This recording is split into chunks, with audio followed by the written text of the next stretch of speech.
கள்ளக்குறிச்சியில் ஏகப்பட்ட பிரச்சனைகள் உள்ளடங்கி இருக்கிறது. எங்களது சமுதாய போராளி ஆம்சாங் அவர்களை படுகொலை செய்தது எல்லாம் சொல்லி காட்டி விட்டார்கள். காவல்துறைக்கு ஒரு முக்கிய வேண்டுகோள் வைக்கிறோம் புரட்சி பாரத கட்சி சார்பாக. ஏனென்றால் உளவுத்துறை என்ன செய்கிறது என்று எல்லாம் கேட்குறாங்க. நீங்க என்னதான் செய்யறீங்க?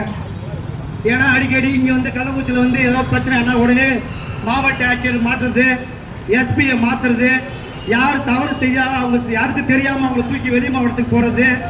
அப்ப உளவுத்துறை வந்து என்ன பண்ணுதுன்னு கேட்டா, கள்ளக்குறிச்சி பஸ் ஸ்டாண்ட்ல இரவு டைம்ல எவனாவது வந்து படுத்துருந்தா யாரு என்ன நோண்டி அவனை கொண்டு போய் உள்ள வச்சு காலையில் விடுறது. அப்ப ஆம்சாங் அண்ணனை படுகொலை செய்ததற்கு முன்னால் நீங்க என்ன செஞ்சீங்க? அந்த தெருவில் யார் வரா யார் போறான்னு உங்களுக்கு தெரியாதா? நீங்க என்னதான் பண்ணுங்க? அப்புறம் அங்க என்ன உளவுத்துறை போட்டாங்க? தலைநகரத்தில் கள்ளக்குறிச்சியில ஒரு பிரச்சனையை தடுக்க முடியல. அப்பவே ஸ்ரீமதி பிரச்சனை ஒரு எத்தனை மாவட்டத்தை சார்ந்தவர்கள் உள்ள வந்தாங்க. அவர்களை வந்து எப்படி உள்ள வந்தார்கள் கூட தெரியாம மக்களை பிடிச்சி அவனை மேல வழக்க போட்டு அடிச்சு அவனை வந்து ஜெயில போட்டுங்க.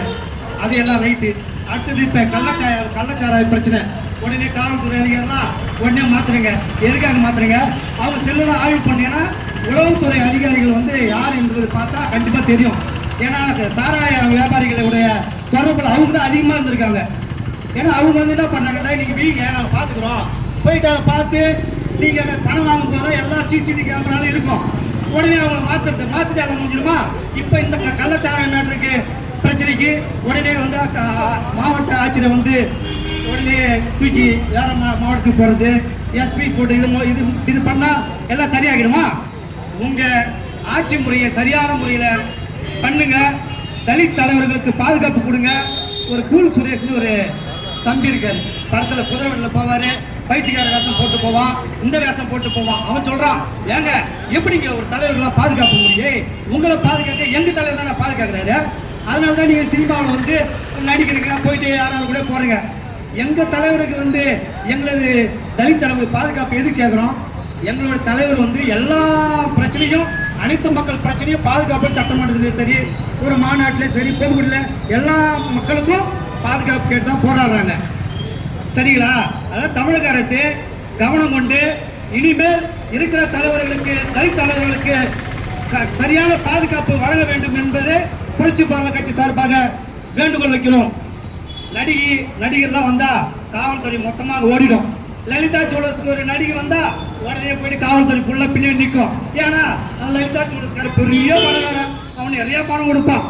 நாங்க போயிட்டு எங்க தலைவர் வர சங்கராபுரத்துக்கு முறையா போயிட்டு பத்திரிகை கொடுத்து எங்க தலைவர் வராருங்க, அது எங்க முறையா நாங்க சொல்ற தலைவர் வராரு, உங்க தலைவர் தான் நாங்க என்ன பண்ணோம் அப்படின்னு கேட்கறாங்க. நாங்க ஸ்டாலின் வந்தாவே நாங்க பாதுகாப்பு கொடுக்க மாட்டோம், உங்க தலைவருக்கு நாங்க பாதுகாப்பு கொடுக்க மாட்டோமா அப்படி என்பது சங்கராபுரம் காவல்துறை சொல்லுகிறது. அப்ப நீங்க என்ன ஆட்சி பண்றீங்க? உங்களுக்கே பாதுகாப்பு இல்ல, உங்க காவல்துறை அதிகாரி சொல்றாங்க. அப்ப நீங்க என்ன ஆட்சி பண்றீங்க? அப்ப காவல்துறை அதிகாரி மேலே ஒரு நம்பிக்கை இல்ல.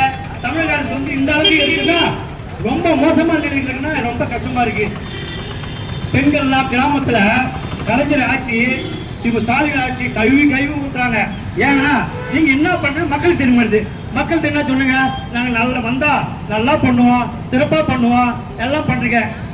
என்னன்றா இப்ப பணக்காரங்க எல்லாம் பணக்காரங்க தான், எல்லாம் ரியல் எஸ்டேட் பண்றவங்க தான், ஆளுங்கட்சியும் பண்றாங்க, ஆண்டு கட்சியும் பண்ணாங்க. எங்க தலைவர் ஆம்சாங் தான் ரியல் எஸ்டேட் பண்ணாரா? அவங்கவுங்க பாதிக்கிறதுக்கு அவங்கவுங்க பண்றாங்க. உங்களுக்கு என்ன பிரச்சனை? அவரை படுகொலை செஞ்சது யார் என்பதை தமிழக அரசு உடனே அறிவிக்க வேண்டும், அவங்களை கண்டுபிடிக்க வேண்டும், சிபிஐ விசாரணை வேண்டும். அதுதான் எங்களுடைய புரட்சி பாரத கட்சியினுடைய வேண்டுகோள் என்பதை சொல்லி இங்க வந்திருக்கும் அனைவருக்கும் நன்றியை தெரிவித்துக் கொண்டு விடைபெறுகின்றேன். நன்றி, வணக்கம். ஜெய் பீம்.